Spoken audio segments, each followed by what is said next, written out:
So the upfront contract, and I'll go through this briefly because I'm taking longer than I thought, was that Sandler always said, if you have a problem, you deal with it up front. If you have a problem, you deal with it up front.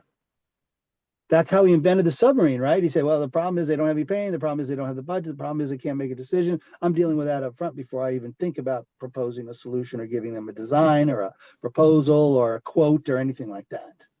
Okay. So somebody said, oh, Sandler, I'm really having a hard time talking about money.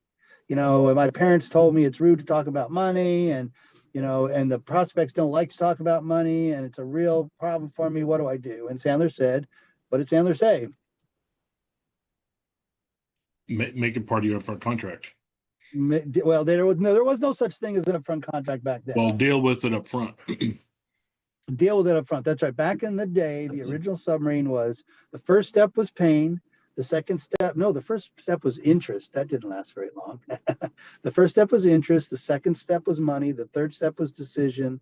The fourth step was fulfillment. And the fifth step was post-sale. There was a 5-compartment submarine. Okay.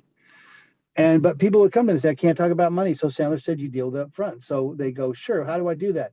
And he says, well, you tell the prospect that you're having a hard time talking about money, and you ask if they would be willing to help you make sure that you guys talk about the money when we get there.